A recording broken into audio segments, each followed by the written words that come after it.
Welcome, agents, to Year 5, Season 3 of The Division. Brand new Project Resolve update gives us all new changes, all new gear sets, all the new stuff that we usually get when we get a new season, and there's a lot of awesome stuff. So let's get into what our focus today will be, which is the new Vindicator Exotic Rifle.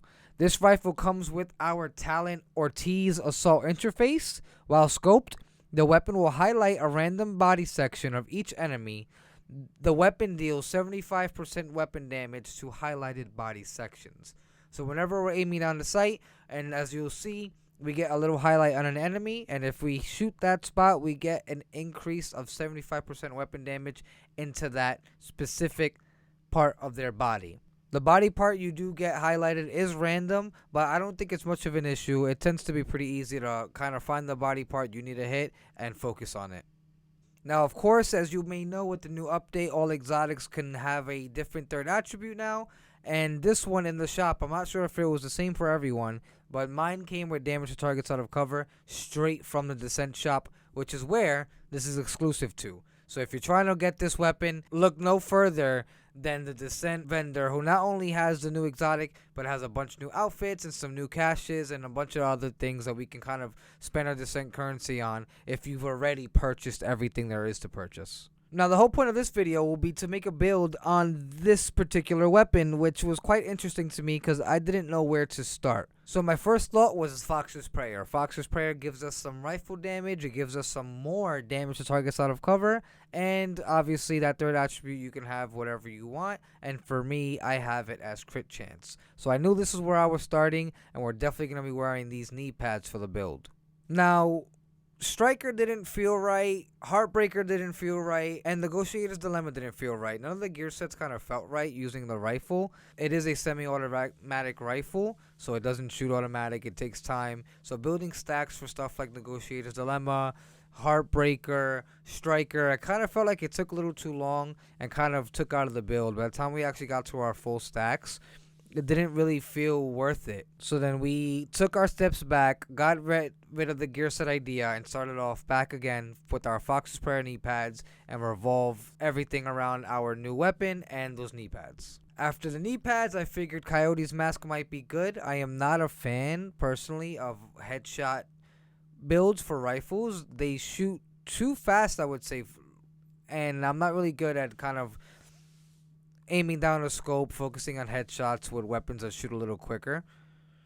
So I figured this was going to be a crit focused build, and so why not choose the Coyote's Mask? Gives us double crit, and of course gives us more crits depending on our distance when we're wearing the mask. So for all of you who may know, the talent for Coyote's Mask, Pack Instincts, we get these benefits. We get 25% critical hit damage to enemies within 0 to 15 meters, 10% critical hit damage and chance for enemies within 15 to 25 meters, and 25 critical hit chance to enemies within 25 meters or more. So we get our crits, which is pretty awesome. We want them to be as high as possible, so of course Coyote's Mask is the way to go. Now after that, I was stuck on the holster and gloves. I knew the backpack and chest piece would kind of be the most difficult thing, so I went for the gloves and holster to be kind of the thing that followed the mask. And Walker Harrison Co. just felt like the right place to go. I had both the gloves and the holster for double crit. And the brand set themselves gives us obviously some pretty awesome benefits. We get a 5% weapon damage increase, but we also get the 5% damage to armor since we're using the two-piece, the gloves and the holster.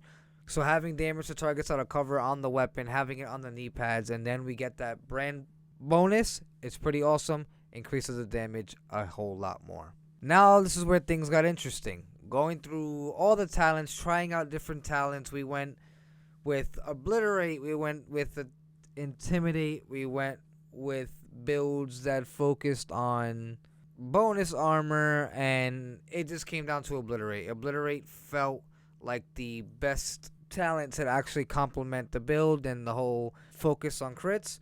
So of course we threw on our Grupo Sombra chest piece. This obviously has double crits, and then with our brand set we get some more crit damage, and of course obliterate. Once we're at max stacks, we get our 25% increased weapon damage for 10 seconds. Of course, the more we keep getting those critical hits, the more that weapon damage stays, the more it's consistent, and the more damage we're putting out. So that was the second hardest. Now, after figuring out what talent we're going to use for the chest piece and what brand set in particular we were using, it was now up to the backpack. The backpack was probably one of the more difficult ones. I probably tried a good 5 to 7 backpacks, all with different talents, different brand set bonuses. I wasn't sure what felt right, what I was comfortable with my playstyle, and then it all ended up coming back to the named backpack, the Backbone. This backpack comes with the talent Perfectly Unstoppable Force. Killing an enemy increases total weapon damage by 7% for 15 seconds, stacks up to 5 times. Grenade kills adds to 2 stacks, but we are ignoring that part of the talent. We're focused on that increased weapon damage on kill. Now, this talent compared to every other talent gave us the most weapon damage for our backpacks and just felt right, since we're focusing on crits and we're focusing on kind of just damage output and treating the build kind of like you would an assault rifle build. I felt this was the way to go. Of course, the explosive damage we get on our brand set isn't that significant, but having that 35% weapon damage with this perfect talent made sense. Now, can you use a different book bag? Use a brand set where you actually get a bonus to and throw on the regular Unstoppable Force? Of course you can. You can probably sacrifice that extra 10% weapon damage you get from the perfect version compared to the regular version, and maybe throw on something like a Cheska that'll give you some crit chance, or anything that'll just give you anything other than explosive damage. You can. I personally felt really comfortable with this one. Now, after we have our weapon and we have all our gear set pieces set out, next piece was our secondary, which we ended up resulting with the Dark Winter, because the Dark Winter, you cannot go wrong as a secondary. It's a great primary, so to have it as a secondary is even better. This comes with our talent Perfect Killer. Killing an enemy with a critical hit grants 50% critical hit damage for 10 seconds. So that obviously comes in very clutch if we're getting pushed heavily by some rushers, or just any enemies are just too much in our face to be using the Vindicator. Now, of course, as you can see, we're using the minigun specialization weapon. This gives us our armor on kill. I am obsessed with the armor on kill, so it's usually what I stick with. And of course, our sidearm can be whatever you see fit, whatever you want to bring up proficiency. But now bringing us to our final part, which is our skills. I ended up resulting in my decoy, just because the decoy is always pretty clutch. Having the enemies focus on anything else other than you is obviously amazing, and I have mine on expertise 12, so it comes in pretty clutch. And then the second talent was one that I noticed I kept rotating. I currently have on the striker drone. It does play really well as kind of like the decoy. It plays a great distraction. Can also finish off kills for you that you may leave on one shot, or maybe that you can't finish off because they go on an off angle from you. But it comes in pretty clutch. Aside from that, I use different variations of the drone depending on how I feel when I was playtesting the build. Sometimes I would use the fixer drone just to have some health coming in, and then sometimes I would use a defender drone just to have me survive a little more. It really depended on the day, I guess I can say, or the type of content I was doing. Really determined on the type of drone I would put on. But there you have it, folks. That is our Vindicator build. Pretty cool weapon. It's definitely obviously not the most broken or not the best exotic, but it probably is arguably one of the best rifles in the game. I have trouble finding rifles that I'm comfortable with, and this is one that immediately off picking it up and using it was awesome. As you can see, it's already proficient. It's already an expertise 15. A really awesome weapon. But let me know what you guys think about the new Vindicator rifle. Are you using it? Is it trash to you? Is it gas to you? Are you using a gear set? Are you using all high ends? Let me know about your Vindicator builds. And until then, I'll leave you all with some gameplay, and I'll see you all on the next one.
en route.